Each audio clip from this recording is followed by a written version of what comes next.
We live, middle of Harlem, you know what it is. Mighty Aces click, fast fade to Harlem, still a A-Train slick, you hear me? Nevertheless, you know how we work. You are now tuned in to Baba TV. You gotta get this work.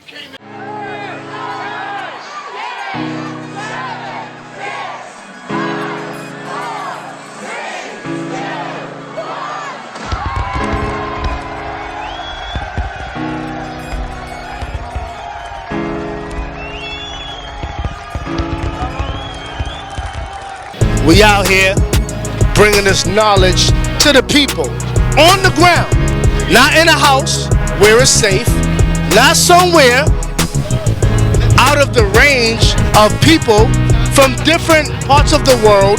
We're right here where everything goes down in Times Square. So that way we can bring this black power militancy and the intellectualism that we bring to the table. But this is an educational John Ray type platform.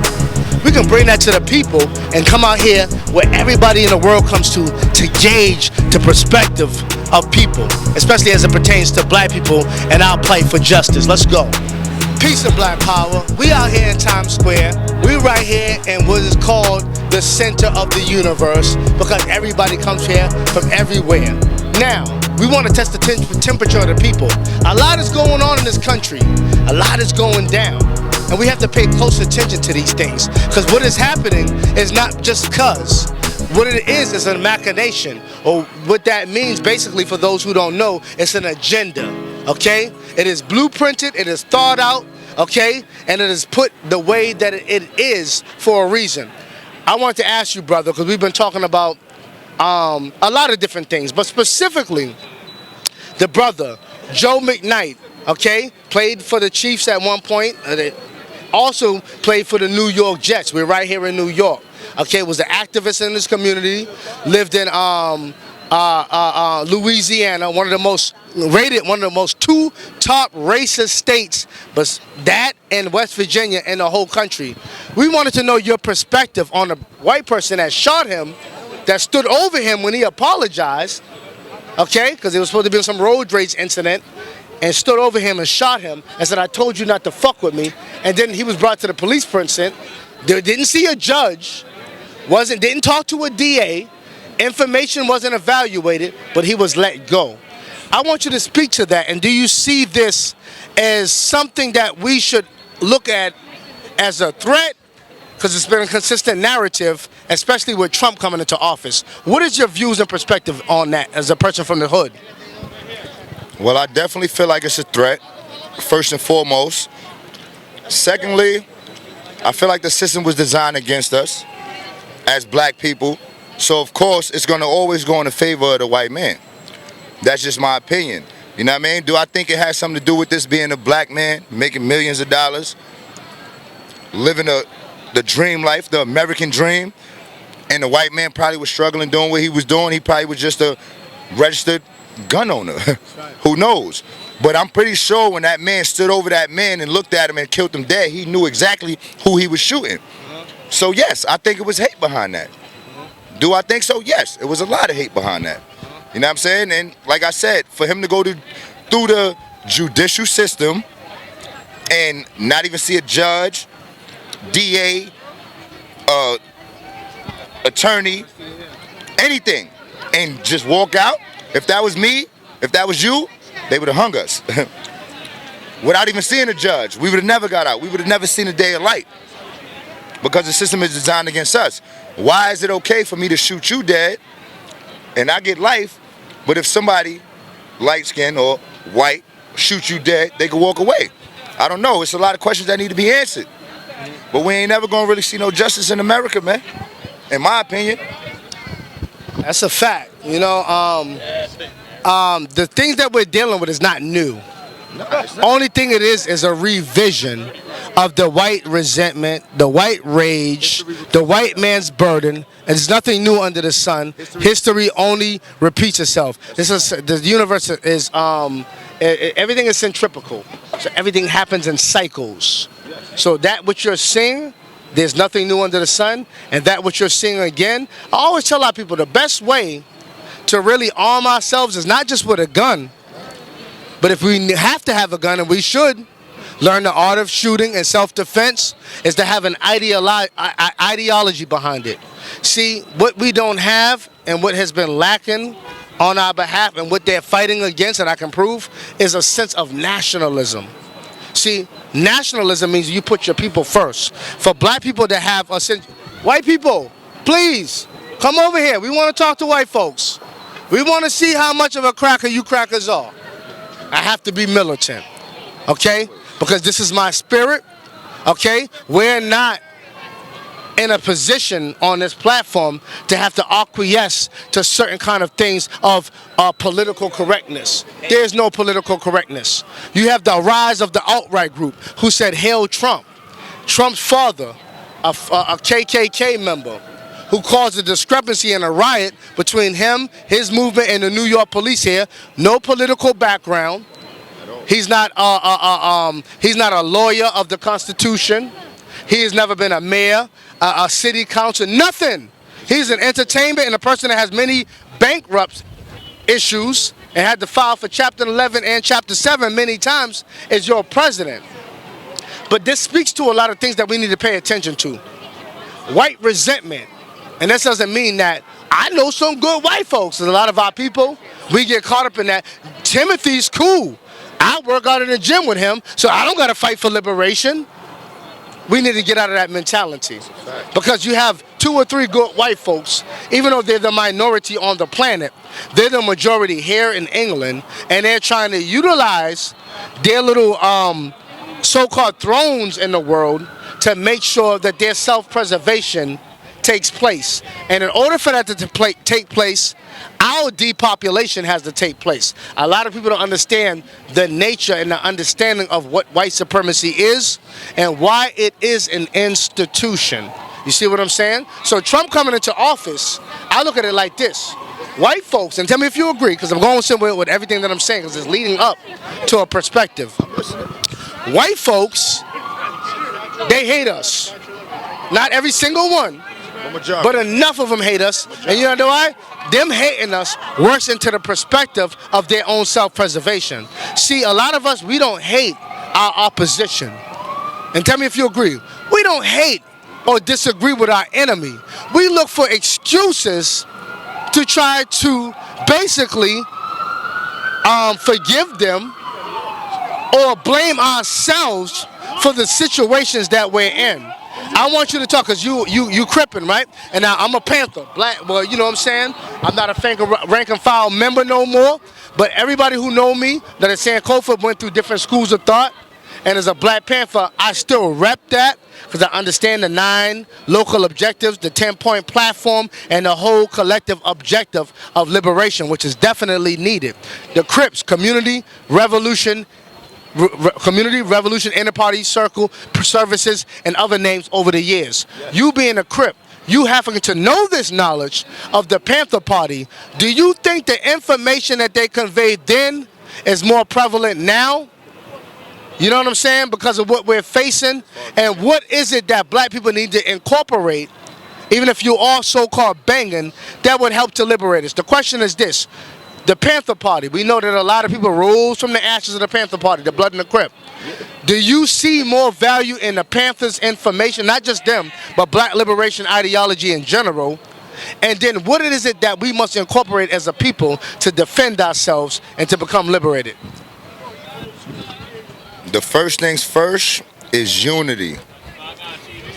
We need unity amongst each other, amongst us. We need unity, you know what I'm saying? And it's not just, oh, I'm cool with you, we riding together. It's bigger than that, you know what I'm saying? Like you said, like, my name is Wizzo Crack, I'm from the Bronx. As far as being a Crip, I see past just blue, you know what I'm saying? Because I'm cool with Bloods, Kings, everybody. There got to be unity amongst the people. Like, forget what you banging, forget your religion, forget all that. As far as black people, we need to come together. We're just, as far, like, when you look at other races, they buy and sell to each other. We don't do that. You know what I'm saying? When you look at other races, they start businesses and they reach down and they show somebody else how to start a business. Us, we don't do that. That's one of the first things that I believe we got to do as a people. You know what I'm saying? Because that's going to be the only thing that keep us strong as a nation of black people. You know what I'm saying? Black women and men. You know what I'm saying? It's a lot going on and people don't see the bigger picture. Trump being in office, that shit not a mistake. You know what I'm saying? It's not a mistake. And people need to wake up. Some people saying like, oh, it'll be all right. Nah, it's not a mistake. You know what I'm saying? We're definitely not going to benefit from that at all. You know what I'm saying? So I think the message back then and that was being delivered was more effective and more prevalent than it is now. Because now everybody's just everybody worried about picking themselves up, being on the top. You can ask your man to borrow $1. He could have 100 in his pocket. He'd be like, yo, I don't got it. Just because he don't want to see you up. But as a black man, he should be able to be like, yo, here go 5, because I got 100. Whatever you gonna do, know what I'm saying? Like, and that's one of the reasons why I want to get on and why I'm out here doing what I do with my music, because when I get there, I'm gonna open the door for other people to eat. Because I believe in taking care of my people. I believe in buying from black-owned businesses and stuff like that. You know what I'm saying? Like, I'd rather buy a hat or a shirt from somebody that I know than to go buy Ralph Lauren or Louis Vuitton or all this other fuck shit that a lot of dudes are spending $500, $600 on, when I could go to my man and spend $25 on his shirt. And I know him. If I'm ever thirsty, I could go to that man and be like, yo, let me get $1 for a water. None of these dudes can't go to Gucci, Louis, or whoever invented that shit and be like, yo, I'm thirsty, I'm hungry, I need to eat. But you just spent $600 on this man's belt. Like, we gotta think. Now, I mean, we gotta make ourselves aware. That's just my opinion on it. Now, I mean, I could go on till tomorrow because it's a lot. You know what I mean? I also feel like that it's something that because you said white supremacy, it's something that they know about us that we ain't figure out yet. Some of us do. Like they say, it's 5%. Some of us know what it is. Do I believe that we gods? Yeah, I do. I believe that our power lies within our women, the bond between a man and a woman, a black man and a woman. Not just a man and a woman, a black man and a woman. It's something about us that's so powerful that makes them scared. They're inferior.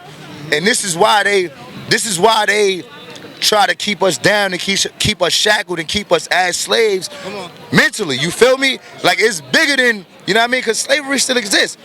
It's the reason why we still getting killed and shot, and that they still lynching us just legally. You know what I mean? That's just my opinion. And I don't read a lot of books and none of that. I just observe and see what's going on, and I'm aware. This is just from looking at the world today and looking at it from yesterday. Like, nah, it's something going on that they not telling us, and we got to figure out. And the sooner we come together and figure it out, the better off we'll be. That's just my opinion on it. Wow. You covered a lot of things and you put a lot of things in perspective, and I'm not going to hold you because I know you out here grinding. I respect your perspective. You know why? Baba TV, the House of Consciousness in general, what we're dedicated to is going to the streets, going to the people, not sitting behind a desk, not sitting behind a pulpit, not sitting behind a pew, and it's not to knock any of them that do that. But what we like to do is go out and gauge the temperature or the mentality or the perspective of the people as it pertains to situation that is directly affecting our demographic today. You being a game, I don't know if you're active or nothing like that. I'm from Boston. I come from the gang culture too. You know what I'm saying? I've been locked. I've been shot. My little brother's doing life for murder. You know what I'm saying? I lost so many people. People died in my arms and all that. And I realized from research, from observation, and most of all, most of that I learned didn't come from a book. That helped me to understand and put in perspective things that I was going through. But most things that I understand, that the wisdom that I talk about comes from, is my own personal experience. Will come through trial and error and even mistakes. Good judgment that I have now comes from bad judgment that I made then. Experience the best teacher. What would you like to say to the youth who may be into the gang culture now, who is not as wise as you, who is not as old as you and been through as much as you, obviously, in a world that we're living in now, where white supremacy, white nationalism, the alt-right, the white militias, the motherfuckers who are government contractors, this is real, are on a rise with Trump in office?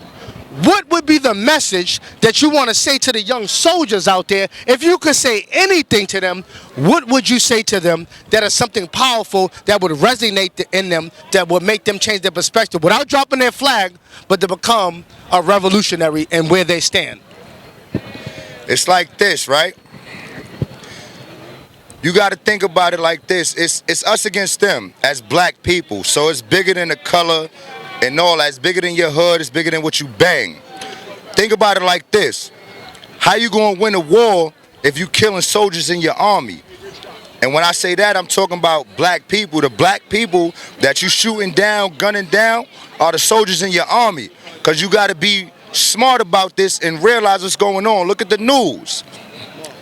A white man will kill a black man and not get no time. But if you kill a blood or you kill a Crip that you set tripping with, or you kill a king or whatever, they're going to give you life. They're going to give you 25 with the elbow. So they killing two birds with one stone. So think about it. Why is it that they could kill one of us and not get no time, but you could kill one of you and you get life? They're killing two birds with one stone. So why would you kill a soldier in your own army? How you going to win a war? You never going to win a war like that. Know what I mean? Put the guns down, life up, smarten up, young boys. I did that. I've been through that, and I wisened up. That's what I would say. One more question for you, and I like your perspectives, and I appreciate your time on here on Baba TV, which is fire every time. Donald Trump being alive, I don't know if you vote, or if you did vote, or if you ever voted. Who did you vote for? One, who did you vote for? I voted for Hillary. Okay. And I'm not going to go into if you voted for Hillary or why, but I want you, because I know your time is limited, and we out here on the grind, we be Times Square. But with Trump in office, what do you think, because I respect your perspective, do you think that is a wake-up call for us? And if so, with that wake-up call, where should we go from here? Because it is what it is right now. He is in office. Do you see this as a green light for white nationalists, white supremacists to really go in? And these people are in politics, they're in government. They're just some hillbillies somewhere in a trailer park down in Run Nigga, Mississippi. Now, they're everywhere. The alt-right even let you know we're in government, we're in perspective. That's why we support Trump. Do you think Trump's election, regardless of the fact that you voted for Hillary, is good for us in a sense that it will make us have to unify and have principled unity? Or do you think there's any hope for us outside of that? Like, you know, Trump is in office. Do you think we should unify and use this to catapult us forward? Or do you think that this is not a good thing? Give us your perspective and views, bud. Yo, realistically, I think it should be a wake-up call, right? I think it should be a wake-up call for us to wake up. I think it is. It should be a reason for us to unify. But I'm nervous that Trump being in office is not enough. I'm nervous that a lot of the killing of our people going on is not enough. You know what I'm saying? So it is a wake-up call, and we should realize it's a wake-up call and do what we gotta do. You know what I'm saying? We should do what we gotta do. It is a wake-up call, but I don't know, like the way I see some of my people react to him being in office, I don't see the unifying coming. No time soon. We might not be here when it happened. And that's what I'm scared about. Because I don't think a lot of our people is woke enough. Because a lot of people I know was pro-Trump. You know what I'm saying? So I do think it's a good and a bad thing. Some people that's woke is gonna really take advantage of that and really try to embrace other brothers and sisters. But a lot of people may not. You know what I mean? Okay, and I appreciate your perspective and views. Thank you. For Baba TV, man, give a shout out to the youth. Say Black Power, man, and shout out to Baba TV, fire every time. All right, hold on. Protest. Yo, this your boy Wizzo Crack from the Bronx. Black Power to my youth. Shout out to Baba TV. Fire all the time, you heard? Peace, Black Power. All right, now we have another person. You want to say something real quick? We got the brother right here. He was waiting. Your perspective on Donald Trump's election, the shootings, white resentment, white rage, okay? The white man's burden. We see this, and this is serious. A lot of us start looking at it like color don't matter. Well, color does matter. Even when you stop at a motherfucking light, if it's red or green, you got to pay attention to that color. Now, in society, we know that your color in America, in a lot of worlds since the white man has been in power, is your uniform. Whether you're in the war or not, consciously, they have declared war on us. Do you think that is a fact? And if so, give us your perspective on why and or why not. Well, all I have to say is to each their own when it comes to the decision, more or less. But you know what? We suffer a lot in this world, you heard? And you know what? We ain't giving it up like that. So you know what he's trying to get to, he ain't gonna get to it. All he's gonna get to is just altercation, more or less. And you know, it's ours, more or less. You know what I'm saying? So that's basically all I gotta say. My name's Bebe though, you heard? Where you from, baby? I'm from the BX, you heard? From the Bronx. What part of the Bronx?